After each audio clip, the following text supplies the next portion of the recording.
Bonjour à toutes et à tous, on commence ce tour de la presse sportive évidemment par votre feuilleton Lionel Messi bientôt à Paris.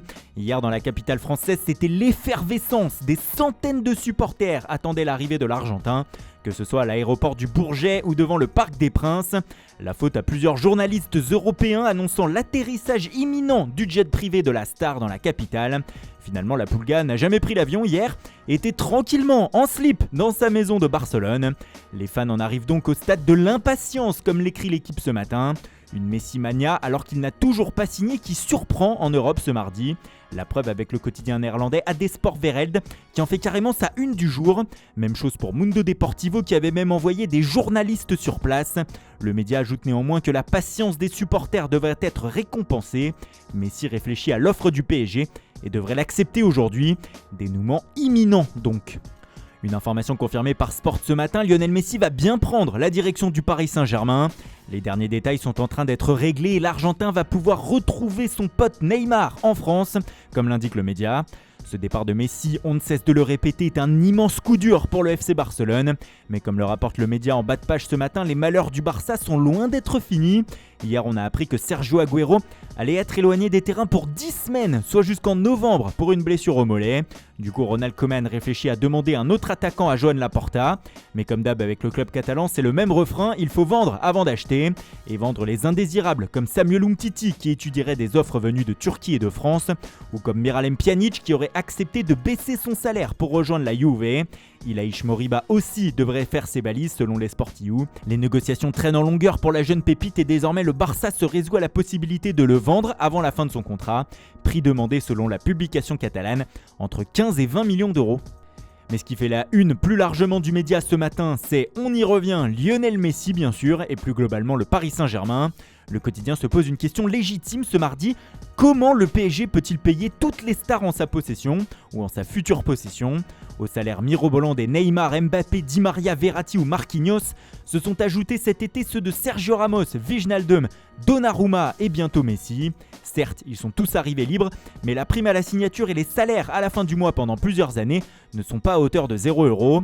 Les Sportiu se demandent aussi mais où est passé le fair play financier ? On va répondre à la publication catalane du coup. Le FPF n'existe quasiment plus. Vous pouvez le voir avec ce que font Manchester City, Chelsea et le PSG cet été. Et 2 de ces 3 clubs sont détenus par des États, ce qui répond à la première question sur le financement. El País nous résume tout cela en indiquant dans ses pages intérieures que Messi va arriver dans son royaume. Un royaume doré où déjà plus de 1400 millions d'euros ont été dépensés depuis l'arrivée du Qatar en 2011. Cette arrivée de Messi au PSG fait aussi les affaires du Real Madrid selon AS, car désormais Kylian Mbappé au Real, c'est très fortement possible pour le média. L'arrivée de l'Argentin pourrait le pousser vers la sortie, surtout que comme le rappelle le média, le Français avait demandé plus de responsabilité à son club il y a quelques années. Visiblement le PSG a pris une autre direction selon le quotidien, préférant baser son projet sur Neymar et Messi plutôt que sur lui. La folie du mercato d'été 2021 n'est sans doute pas finie. Parce qu'il n'y a pas que Messi et Mbappé en ce moment, Romelu Lukaku aussi a réussi à faire péter les plombs financièrement à Chelsea. Le Belge est arrivé hier à Londres afin de passer sa visite médicale. Et pour le Daily Mail, il va devenir le joueur le plus cher de l'histoire du foot.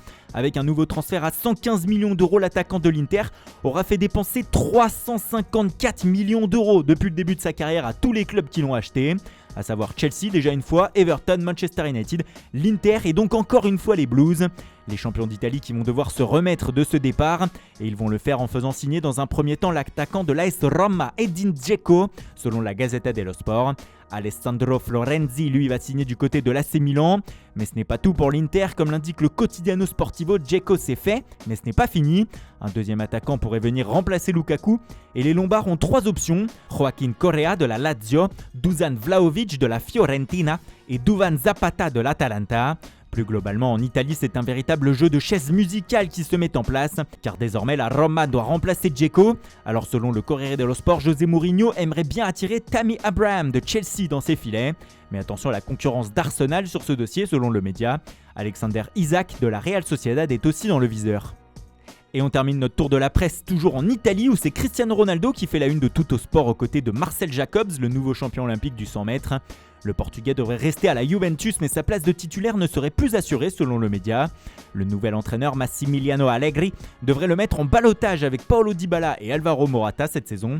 Cristiano n'est plus inamovible, écrit le média, mais est-ce que ce ne serait pas une stratégie pour le piquer et le rendre encore plus fort qu'il ne l'est déjà ?